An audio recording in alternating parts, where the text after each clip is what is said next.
समय ज़रूर लगा उसे फ्लैट ढूंढने में, लेकिन बहुत अच्छी जगह 2 BHK फ्लैट उसे मिल ही गया। 10 मंजिला उस इमारत में उसका फ्लैट 5वीं मंजिल पर था। लकी है कि इतनी पास कॉलोनी में शानदार फ्लैट मिल गया, कंचन ने अपराजिता से कहा, जो इस समय यह सोच रही थी कि घर को कैसे सजाया जाए। थैंक यू यार, यह सब तेरी वजह से हुआ, वरना लंदन में बैठे हुए कहाँ संभव था बेंगलुरु में फ्लैट ढूंढ पाना। पापा तो कई बार मुंबई से यहाँ आए, लेकिन उन्हें मेरे मन मुताबिक घर नहीं मिला और मुझे भी जल्दी थी घर ढूंढने की।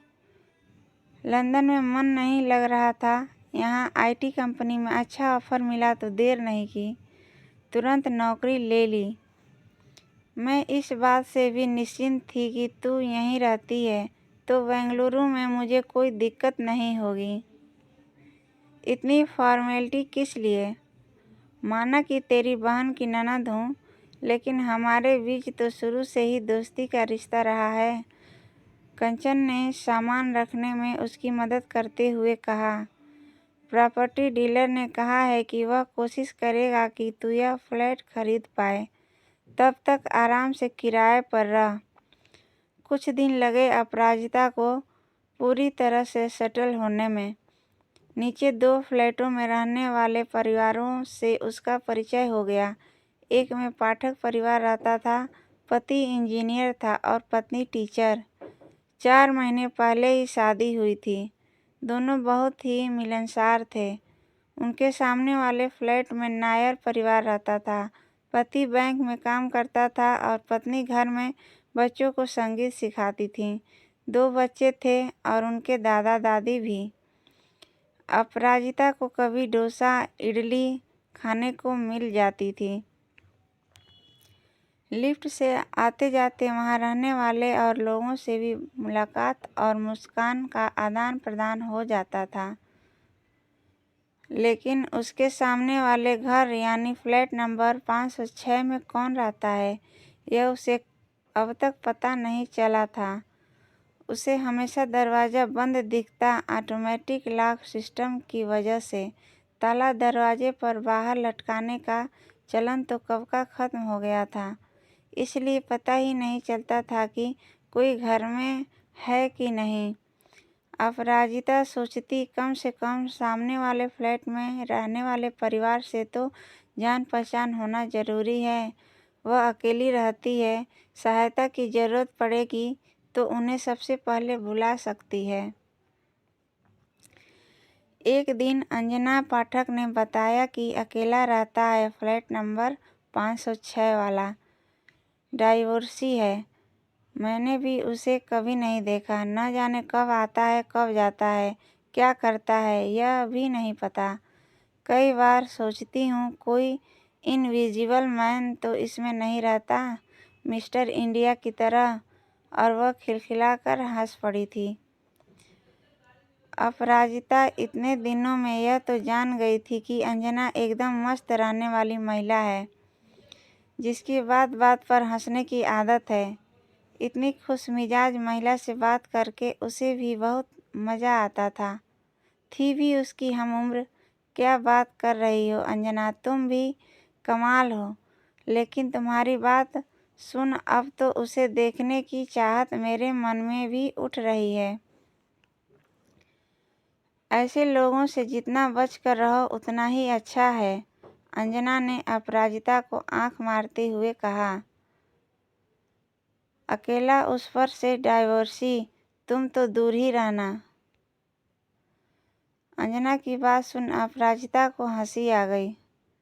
उसके पास कौन सा समय है कि उस व्यक्ति के आने जाने का टाइम टेबल बनाकर रखें।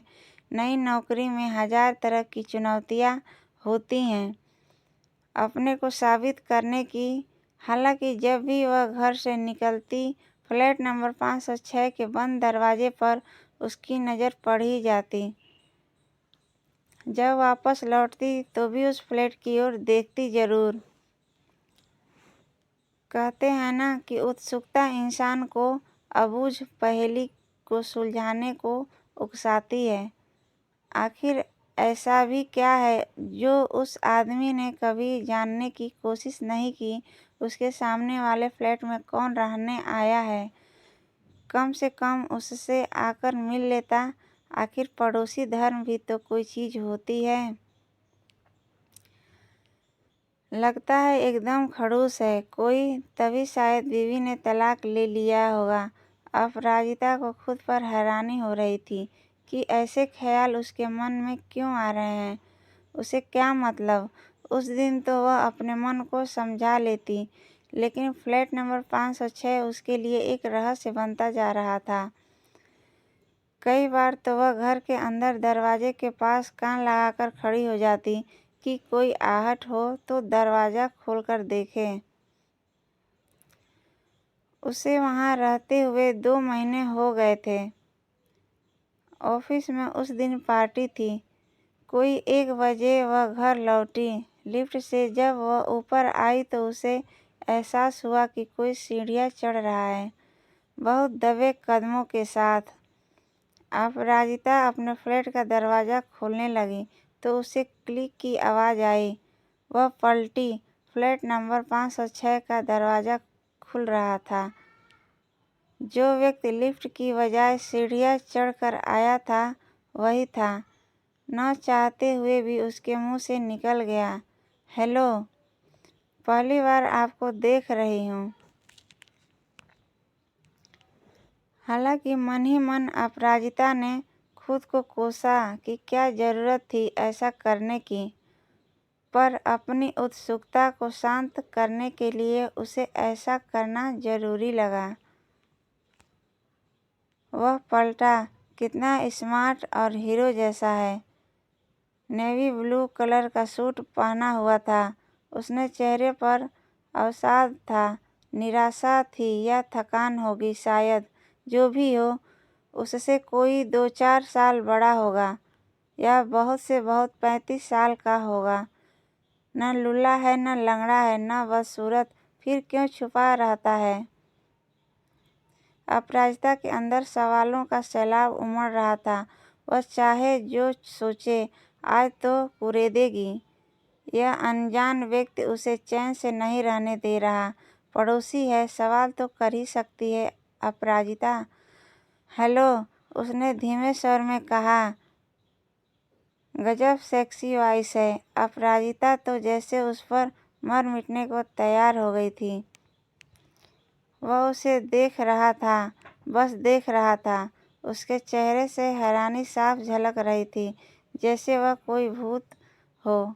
फिर बिना कुछ कहे अंदर चला गया और दरवाज़ा बंद कर दिया। बदतमीज खड़ूस, अपराजिता के मुंह से निकला, लेकिन उसे खुद पर भी हैरानी हो रही थी। एक नज़र ही तो उसे देखा है, और वह भी केवल इसलिए कि जानना चाहता है कि आखिर यह है कौन। और अपराजिता का दिल कह रहा है कि उस पर उसका दिल आ जाए। उसमें अवश्य ही जादुई शक्ति होगी।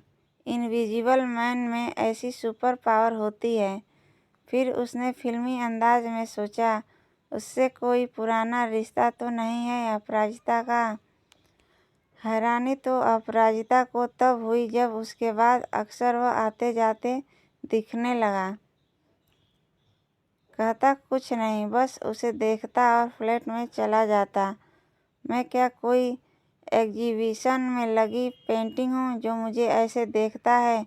गुस्से से एक दिन उसने अंजना से कहा, तुम बेहद सुंदर हो, किसी संगमरमर की मूर्ति की तरह, बस बेजान नहीं हो। अंजना ने उसे छेड़ा। क्या पता तुम्हारी कशिश उसे तुम्हारी ओर आने को मजबूर कर रही हो। दिल का मामला है यह, और उसके बारे में कोई भी यकीन से कुछ नहीं कह सकता। इतने दिन से सबसे छिप कर रहा और अब उसने चांद देख लिया है। अंजना का मजाक एक तरफ और अपराजिता के दिल में होने वाली हलचल दूसरी तरफ। उसका मन उस आदमी से बात करने के लिए मचलता रहता। एक शाम जब अपराजिता लौटी तो वह अपने फ्लैट का दरवाज़ा खोल रहा था। अचानक चाबी गिरी। चाबी उठाने के लिए वह नीचे झुका तो उसकी जेब में से उसका पर्स भी नीचे आ गिरा और उसमें रखा सामान फर्श पर बिखर गया। एक फ़ोटो अपराजिता के पास तक आ गई। वह हैरान रह गई। अपराजिता को लगा जैसे वह आईना देख रही है। मेरी फ़ोटो आपके पास कैसे? उसने गुस्से से पूछा। ध्यान से देखिए, यह आप नहीं हैं। यह मेरी पत्नी की फ़ोटो है जो मुझे छोड़कर चली गई किसी दूसरे के लिए। उसकी फ़ोटो हमेशा संभाल कर रखता हूँ ताकि उसका धोखा मुझे याद रहे और मैं फिर किसी से प्यार न करूँ। यह कहकर उसने झटपट फ़ोटो उठाई और फ्लैट में घुसकर दरवाज़ा बंद कर लिया।